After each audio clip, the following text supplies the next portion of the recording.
If we value the pursuit of knowledge, we must be free to follow wherever that search may lead us. The free mind is not a barking dog to be tethered on a 10-foot chain. Back in the late 1700s, early 1800s time period, there was a social movement liberating the modern world from the reign of control that religion and superstition had on the people.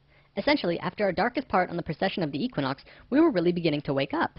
Started making new inventions that were rapidly changing the world. The industrial era was beginning. Because of this, we began to see that maybe religion as an answer was not in our best interest, and so the movement happened. We turned to science instead to answer our questions about the universe. The only problem with this was that we grouped in many things with superstition that we probably shouldn't have. Things like consciousness, intuition, human connection, paranormal phenomenon. All of it went right out of the door with superstition, when in fact we've proven these things today to be real. So after 200 years of just going with the same idea about what's classified as superstition and what's okay to talk about, mainstream science is still going with the assumption that consciousness is just a part of the brain. They don't know how it works, they don't have a single rational explanation for it, but they keep on believing it. Why?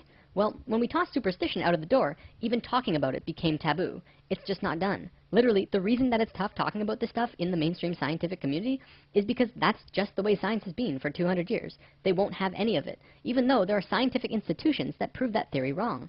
The field of noetics and the works of biologist Rupert Sheldrake and his colleagues have more than proven mass consciousness exists and is definitely not a part of the brain. Now, no disrespect to the scientific community, but that assumption that we're still holding on to has not gotten us anywhere. It's time we begin to question the decisions of our ancestors, because many of the things that we've been led to believe to be true simply is not. I'm not saying blindly accept all of the new stuff that's coming out nowadays, but we should at least put it on the table and be able to discuss it as a global community. An apocalypse is a disclosure of something hidden from the majority of mankind in an era dominated by falsehood and misconception. If you haven't seen Lesson 10 already, you should probably watch that one first. This lesson builds on what we covered last time, the phi ratio in particular. Today, we're going to be looking at another way that humans grow through phi. Instead of looking at phi inside the body, we're going to be looking at phi outside the body, and what it means for us in this pivotal point in human history. One other thing before we get this rolling. I want to give an overview about what sacred geometry really is. Sacred geometry is the geometry of consciousness. It revolves around the idea that all consciousness, including human, is solely based on sacred geometry. Because it is, we can begin to see and understand where we have come from, where we are now, and where we're going. Do you remember the fruit of life? This is the basis of all 13 informational systems that come out of the flower of life, the creation pattern of everything. The first system created the platonic solids, which created structure throughout the universe. The second system was the basis of how vibration, sound, harmonics, music, and matter are all interrelated in all of creation. Today, we will look at the third system. The fruit of life will reveal itself in the process. We'll call this system the circles and squares of human consciousness. It is what the Chinese called circling the square and squaring the circle.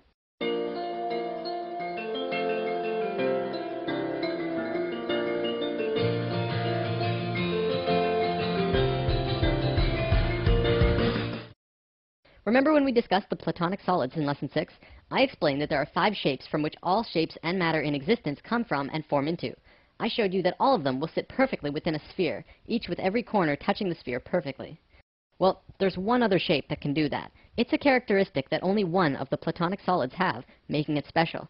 It is the cube, which you can put every single platonic solid inside, and an edge or point will touch the inside of the cube perfectly. Through truncating the cube in different ways, you can create all of the other shapes.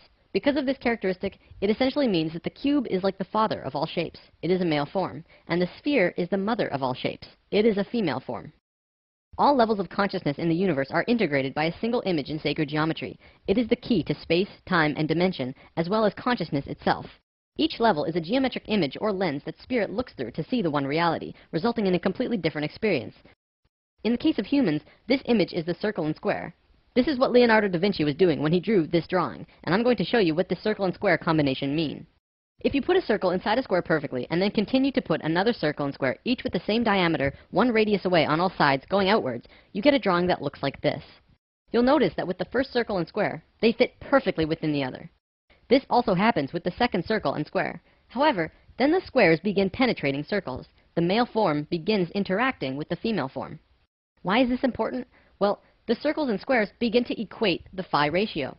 See, when the circumference of a circle and the perimeter of the square are equal, this equates the phi ratio. So as you can see on this diagram, on the 4th square and the 5th circle, it begins to create the phi ratio. It's close, but not perfect. It's only a 0.6 difference. I'm measuring in radii, by the way. The inner circle has a radius of 1, so it's 2 radii across. The next is 4, and then 6, 8, 10, and so on. Anyways, so the one we just looked at makes a close phi ratio, and then it moves out of sync, staying out of sync for a bit, and then bam! Again, it moves into yet another phi ratio. This time, the difference is only 0.52, even closer to perfection than before. This will continue on forever. If you were to continue this drawing outwards to infinity, each time it would go into sync, drop out of sync for a few circles and squares, but then eventually hit phi again closer than it did the last time. Right now, there are 3 primary levels of consciousness that we are going to be talking about. They are essentially who we were, who we are, and who we will be. We'll call it the first, second, and third, so that it's easy to understand what we're talking about. The ancient Egyptians were very concerned with these 3 levels as well, and much of their culture was based on this information. Each of these levels has their own geometric lens too, which look like this. We'll come back to these soon. This is the first level of consciousness, and this is the third. We are on neither of these 2 phi levels on this circle and square chart. Where we are, the second level of consciousness, is here. We are on the 5th square relative to the 6th circle. For quite a while now, I've been saying that we're at a disharmonic level, and it's something that we're passing through as a species. Now you begin to see the bigger picture of what I meant. The reason it's disharmonic is because it does not equate a phi ratio, not even close. Disharmonic levels are important because they bridge a gap between the divine, pure levels. However, when a species is here, it has to get in and get out as fast as possible, or else they will destroy themselves and everything around them incredibly quickly. You can see this happening all around the world today, because we're at the very end of it, and everything is crashing down on us. We've discussed this all before, notably in the intros of Lesson 1 and 2. So the reason that we're on this circle and square combination, and not the 6th square relative to some other circle, is because of this. If you take the square and rotate it 45 degrees, it actually creates a bridge. It connects us from 2 harmonic levels of being. We're moving from one state of being to the other, this time even closer to source. This is a very exciting time for us. Oh, let me show you this too. This is how the Great Pyramid is set up. This chamber here is called the King's Chamber. If you cut the Great Pyramid horizontally at the King's Chamber, which was the main initiation chamber, and rotate the top half 45 degrees, it makes the exact same image as our level of consciousness. There's a reason for that. The Great Pyramid is the key instrument in allowing humans to reach the 3rd level of consciousness, both as a species and individually. In fact, that's part of the reason why the Great Pyramids were created in the first place. Let's talk more about these levels, though. So what Leonardo was drawing was actually the first level of consciousness. See how he hid lines in this drawing? If you complete this grid, it creates an 8 by 8 grid. This is the same 64 square grid found on the first level. Measuring in radii, this grid is 8 by 8. However, the circle has 10 radii across, so we'll call this first level an 8 by 10. This is where we were. According to Thoth, an Ascended Master who has provided much of this information with us, the first level is the first time self-aware consciousness began.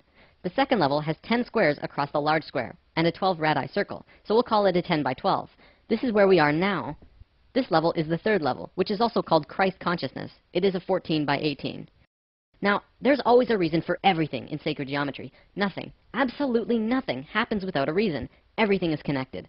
Out of the whole spectrum of possibilities, why did self-aware human consciousness begin when the 4th square went into harmony with the 5th circle?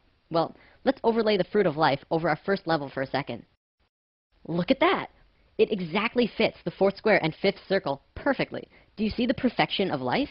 The fruit of life pattern was hidden beneath this pattern all along. They're precisely superimposed over the other. In a right brain way, this is how to explain why consciousness first became self-aware between the 4th square and 5th circle. This sacred image was part of the pattern. The fruit of life was completed at the precise moment that the phi ratio first appeared, and when phi appeared, consciousness had a way to manifest in a new way. Throughout time, many scholars have tried to figure out the secret meaning behind what Leonardo meant with the Vitruvian Man drawing. He was showing us human consciousness. This is where we were, the first level.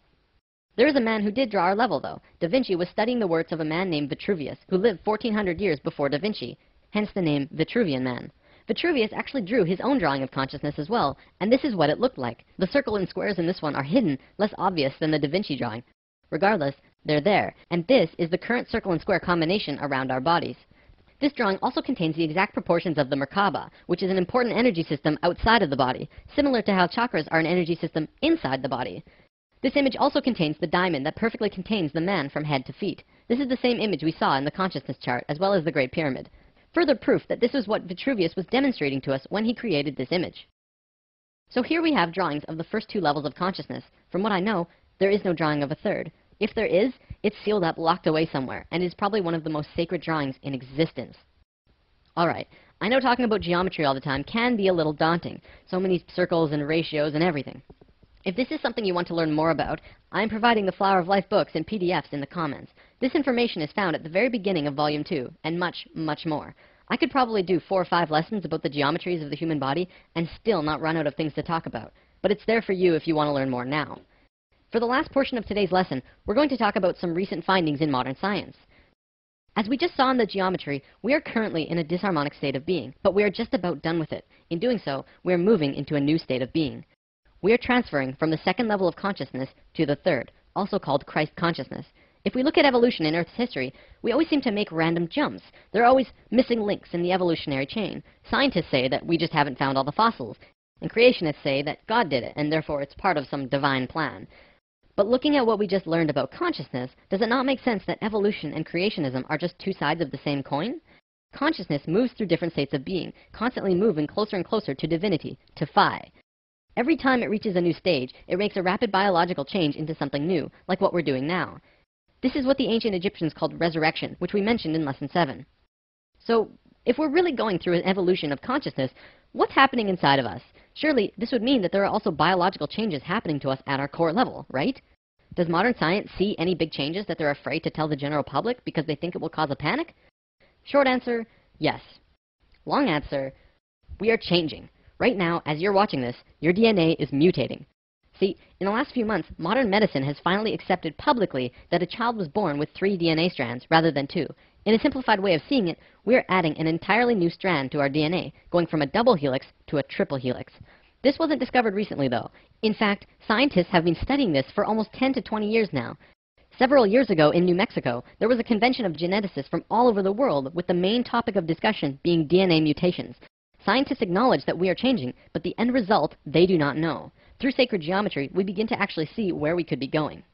From what our DNA tells us is that long ago we had 12 strands of DNA activated, and then for some reason 10 of them turned off, and today we consider these to be junk DNA. This is why we have a double helix and not 12-stranded helix. Essentially, 97% of our DNA is unused. But they're slowly being activated though, so right now we are going from 2 to 3. But eventually we will get back to 12, and then beyond that. With 12 strands activated, you have 10 times as much information available to you than you do with just 2 strands, as we do now. Not only that, but the 12 strands work in sync with the 12 chakras, providing an immense amount of energy into the body. We are about to become super beings, enabling us to understand and do things that currently seem paranormal, bizarre, or downright impossible. From the article The Bigger Picture by Suzanne Thorpe Clarke, we are being changed physically from carbon-based beings to crystalline-based beings.